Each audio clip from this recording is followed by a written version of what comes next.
Today was warm and sunny, with the temperature rising to about 81 degrees Fahrenheit and the low around 56. So we decided to give the chicken run another try. Part of the reason was practical. The box is really getting smaller for them, and I feel a little sorry every time I see them trying to jump out whenever we open the lid. It feels more and more as though they are asking for a bigger world. So around noon, when the sun was strong and the air felt comfortably warm, we carried the brooder out to the chicken run again and set it on the ground. I expected that once the chicken wire was lifted, they would jump out eagerly, one by one. But to my surprise, it took them quite a while. As usual, Soybean was the first to jump up to the rim. Then, whether by accident or by courage, or by some mixture of both, she slipped down from the flap, landed on the ground, and did not return. She was suddenly on her own in that new space, while the others remained behind, still debating, still moving, and balancing themselves along the rim, still holding to the familiarity of the box. Then, to our great surprise, Blackberry was the second to make the leap to the ground. Her landing was a little awkward, but once she was down, she happily began chasing Soybean. After a short moment of hesitation, Jujube followed with a long and elegant landing.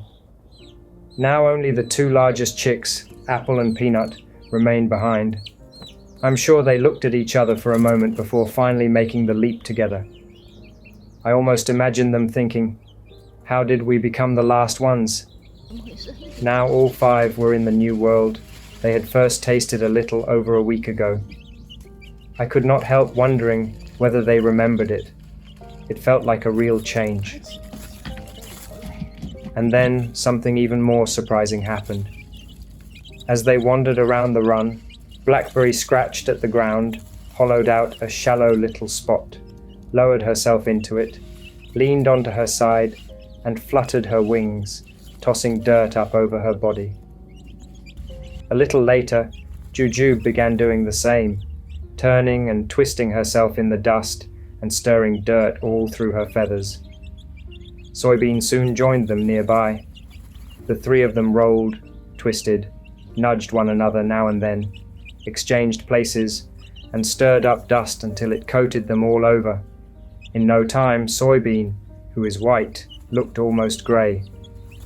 For quite a while, Blackberry and Soybean were fully absorbed in this activity, while Jujube became more half-hearted.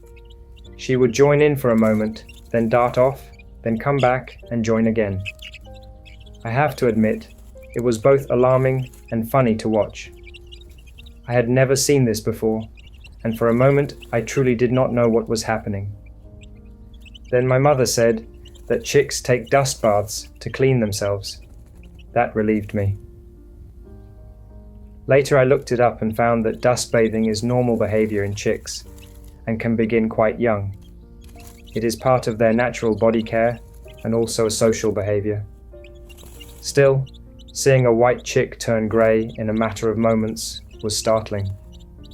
Thinking that the dirt might be too dusty, I poured in some river sand, imagining that I was improving their bathing area. They ignored it. Later, when I came back, I found Peanut dust bathing with Apple. Not in the sand I had added, but in another patch of ordinary dirt they had chosen for themselves. Apparently, they knew perfectly well what they preferred. I also worried, briefly, about how I was ever going to clean the white feathers of Soybean and Peanut. But to my great relief, once they stopped dust bathing and began running around the run again, their feathers looked much closer to their original color, with only a little dust still clinging here and there. So no emergency shower was required. Watching them enjoy the chicken run so fully made it harder to put them back into the small brooder box. At first, I'd planned to leave them there for only 2 hours, just long enough for a little outing. But it became difficult to take them away when they were so clearly enjoying themselves. They had so much ground to explore that they barely noticed the perches we had set up in the fenced-up run, and that made sense. In the box, the ground is limited, so upward movement becomes the main adventure.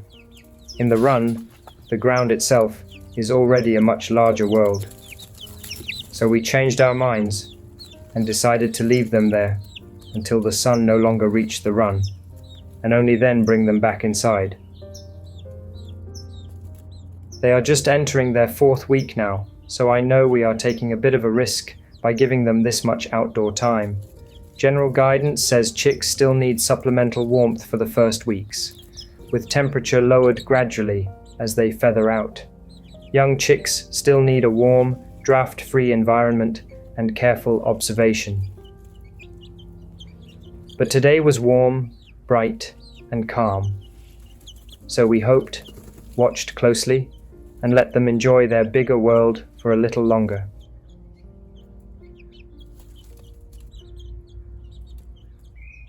Thank you for watching. If this was helpful or inspiring, please give it a like, share, subscribe, and tell me what you're growing in the comments. See you next time in the garden.